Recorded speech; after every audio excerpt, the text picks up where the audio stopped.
Okay, so now we're going to go over the causes of suburbanization.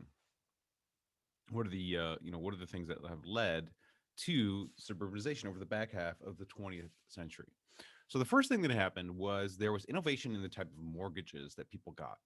So before the Great Depression, when you got a mortgage, what would happen is it'd be short. Oftentimes less than 5 years if you didn't own your home outright. Um, and you would basically just pay the interest on that, like almost like a credit card where you're just paying the interest. And then at the end of the 5 years, you kind of owed the principal, the amount of the loan. And usually people would roll it over, take out another mortgage. Now, this kind of style of doing mortgages turned out to be a disaster in the Great Depression when farmers, couldn't pay back these loans. So there's lots of foreclosures. So the government takes over many mortgages, and what the government does is they essentially buy up these mortgages from banks and then extend the terms to make it so it's 20 or 30 years to pay back the loan. And then they're amortized, which means as you're paying it back, you're paying down the principal. And then at the end of the term, after 20, 30 years, you've paid off the whole loan.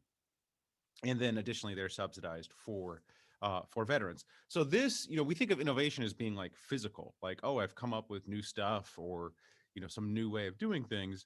This is actually financial innovation. We're figuring out a new way to do loans that actually make them more accessible to more people.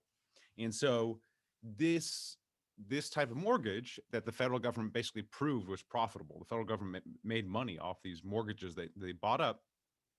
They spread to the rest of the financial system. And now, if you buy a house, this is what you're doing. You're beginning a 30-year loan, and we can see kind of the jump in home ownership that happens, from the 30s. So this is the foreclosures right here, but kind of it doesn't just recover back to where it was. It really jumps up here in the 50s.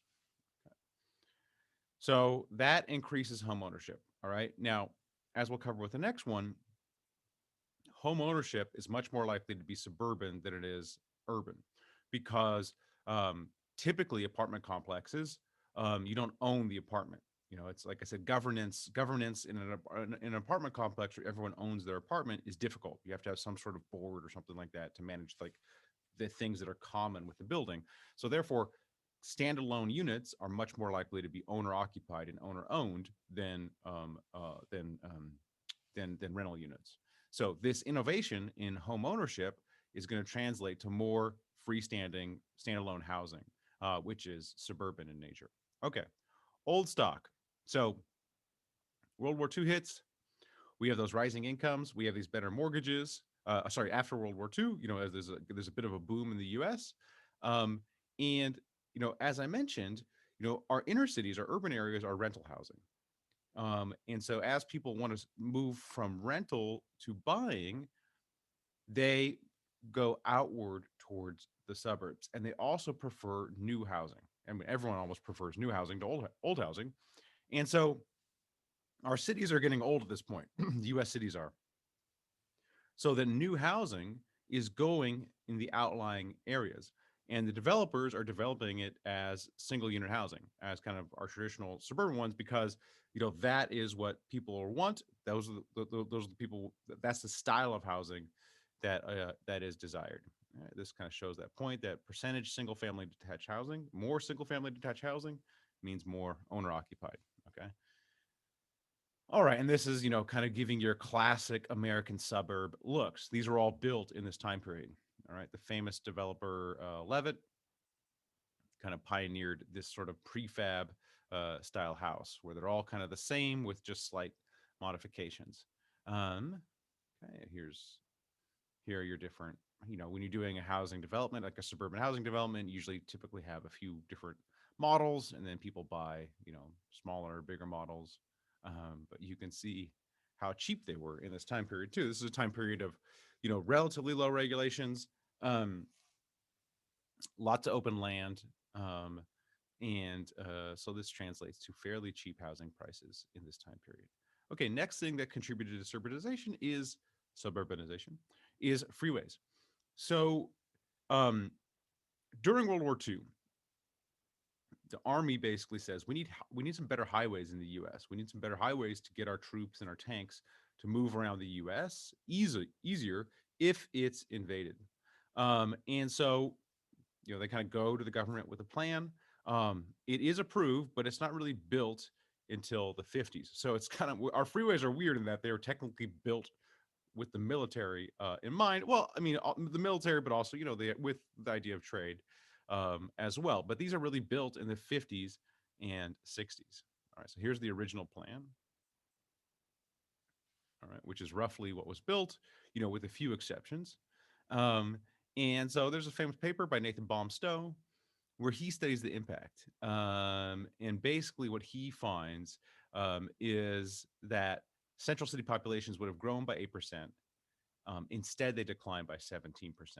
All right. So this is a huge effect of the freeways, 25 percentage points in terms of declining in the central cities. Because once you have the freeways, now if I'm working in the central city, I can live in the suburbs. It drastically lowers my commuting costs, right? Until, of course, now the freeways are super crowded. So here we have an example of, Austin before the freeway and then after the freeway. And you can see kind of the suburban development follows where the freeway was constructed.